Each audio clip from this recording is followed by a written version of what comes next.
Fenómenos de óxido reducción. Correcto. Un fenómeno de óxido reducción implica la presencia de dos elementos, en el cual uno gana y otro pierde electrones. Es difícil imaginar que un fenómeno tan común y tan cotidiano como el sencillo acto de morder una manzana lleve tanta química implicada. Esta manzana acaba de donar algunos pocos electrones al ambiente y el aire ha ganado los electrones que ha perdido esta manzana. El aire, como de todos es conocido, está formado por una fuerte dosis de oxígeno y el oxígeno es un agente oxidante muy fuerte porque se reduce. Recordemos que una reducción significa una ganancia de electrones. Confuso, ¿no? Pero cierto. El color café que comienza a tomar esta manzana tiene que ver con la pérdida de electrones. Así que vamos a entender y vamos a resolver desde el punto de vista químico algunos ejercicios que nos ayudarán a entender toda la ciencia que está encerrada en el sencillo acto de morder una manzana. Ven, acompáñame.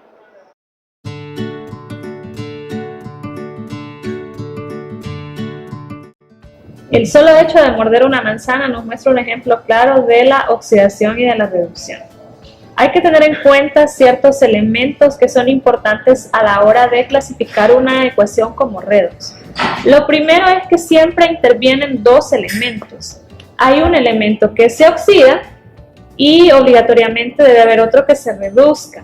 No pueden existir reacciones redox sin que hayan mínimamente dos elementos, uno que pierda electrones y otro que gane. Otro elemento a considerar es que tiene que haber un cambio en el número de oxidación. Si este cambio hace que el número de oxidación se reduzca, se haga más pequeño, entonces estamos hablando de una reducción. Si el cambio lo que produce es que el número de oxidación aumente, entonces estamos hablando de una oxidación. Recordemos que en las reacciones redox tenemos que dividirla siempre en dos partes y que el análisis se hace a partir de la comparación entre reactivos y productos. Otra característica importante es la ganancia de electrones. Si hay una ganancia de electrones, esto lo que ocasionará pues, es una disminución en el número de oxidación y eso es una reducción. Y por el contrario, si hay una pérdida de electrones, eso lo que hace es que el número de oxidación aumente y ese es el elemento que se oxida.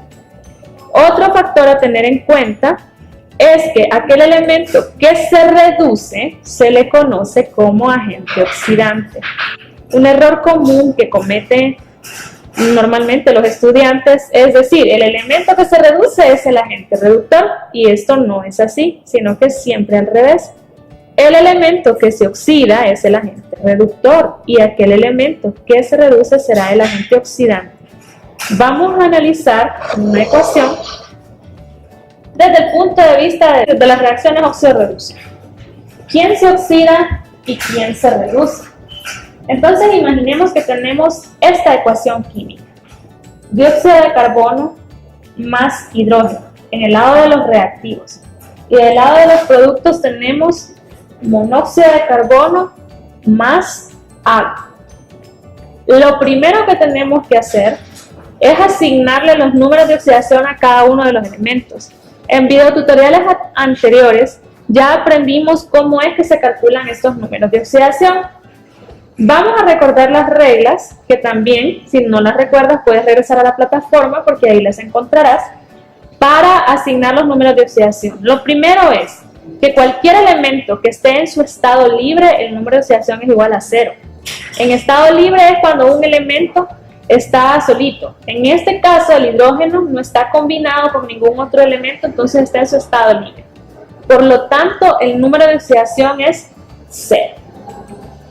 Vamos ahora con el dióxido de carbono. El carbono tiene dos números de oxidación posibles. El oxígeno, en este caso, tiene una valencia de -2 porque está trabajando en un óxido. ¿Cuál deberá ser el número de oxidación del carbono en este caso? Solo para que recuerdes. Abrimos una pareja de paréntesis por cada uno de los elementos presentes y como este es un compuesto neutro, entonces la sumatoria de las cargas por el número de átomos tiene que ser igual a 0. ¿Cuántos átomos hay de carbono? Hay un átomo de carbono. ¿Sabemos el número de oxidación del carbono? No. Entonces lo vamos a calcular después. ¿Cuántos átomos hay de oxígeno? Hay 2. ¿Cuál es el número de oxidación del oxígeno? Es menos 2. 2 por negativo 2 resulta en menos 4. ¿Qué número se debe agregar a negativo 4 para que nos dé igual a 0? El número que debe agregarse es el número 4 positivo. Como este número salió de esta multiplicación, entonces ahora la pregunta que hay que responder es: ¿qué número multiplicado por 1 da 4? Es el número 4. Por lo tanto, el número de oxidación del carbono en este caso será de 4. Ahora vamos a calcular el número de oxidación del carbono en el monóxido de carbono. El número de oxidación del oxígeno siempre es menos 2. Entonces, ¿cuál deberá ser el número de oxidación del carbono? Si repetimos el esquema anterior, hay 2 elementos, vamos a calcular el número de oxidación de cada uno de ellos. El número de átomos de carbono, solo hay uno. No sabemos con cuál de sus estados de oxidación está trabajando el carbono, entonces ahora vamos a pasar al oxígeno. Número de átomos de oxígeno, 1. Número de oxidación del oxígeno, menos 2. Entonces, ¿qué número debería de ir aquí para que al restarle negativo 2 nos dé 0? Muy bien, el número 2. Ahora, ¿qué número multiplicado por 1 nos da 2? Solo ocurre con el número 2. Entonces hemos obtenido el número de oxidación del carbono.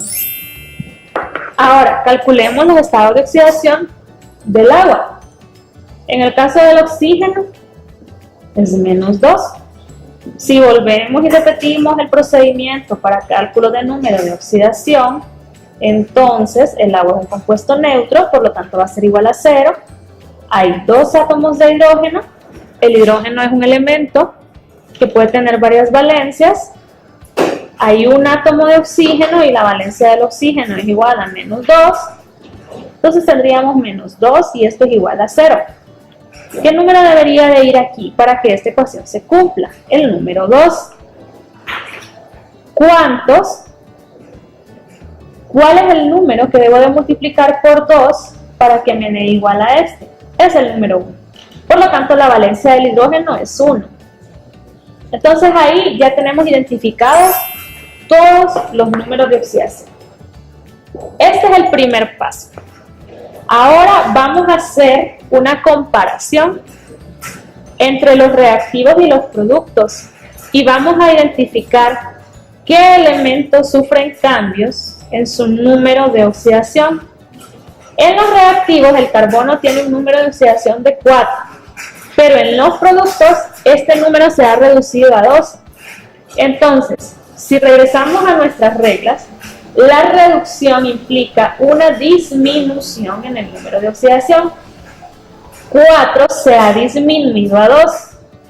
Por lo tanto, decimos que el carbono se reduce. El carbono entonces es el elemento que ha tenido una ganancia de electrones. 2 de las cargas positivas que tenía de exceso han sido canceladas porque ganó 2 electrones. Entonces lo vamos a escribir aquí. El carbono se reduce y ganó 2 electrones. Vamos a seguir haciendo la comparación. Recordemos que si ya hemos identificado el carbono que se reduce, entonces ahora tenemos que identificar quién es el elemento o cuál fue el elemento que se ha oxidado. Aprovechemos y de paso, si el carbono es el que se reduce, el carbono será también el agente oxidante. porque es el elemento que se reduce. El oxígeno en los reactivos tiene un estado de oxidación de -2. En los productos también tiene un estado de oxidación, por lo tanto no ha habido ningún cambio. Entonces vamos a seguir la comparación. El hidrógeno tenía un número de oxidación de 0. Y si lo vemos en los productos, ahora tiene un número de oxidación de +1. Ha habido un cambio en su número de oxidación. De 0 pasó a +1. Por lo tanto, sufrió un aumento. Eso significa que perdió electrones. Esta pérdida de electrones hace que quede con un exceso de protones y que por lo tanto su carga sea positiva. Entonces vamos a hacer el análisis respectivo para el hidrógeno. El hidrógeno se oxida. ¿Cuántos electrones perdió? De 0 a 1, la diferencia es 1, por lo tanto perdió un electrón. De paso, como es el elemento que se oxida, entonces es el agente reductor. Y estos son los pasos a seguir para identificar en una reacción química quién se oxida, quién se reduce, quién es el agente oxidante y quién es el agente reductor. Si volvemos al ejemplo de la manzana, entonces la manzana pierde electrones. Es el elemento que se oxida. En cambio, el aire tuvo una ganancia de electrones, es el que se reduce. Entonces, desde el punto de vista químico, este es un ejemplo sencillo y corto y esperamos que te haya ayudado a entender mejor cómo resolver y analizar ecuaciones redox. Nos vemos hasta la próxima.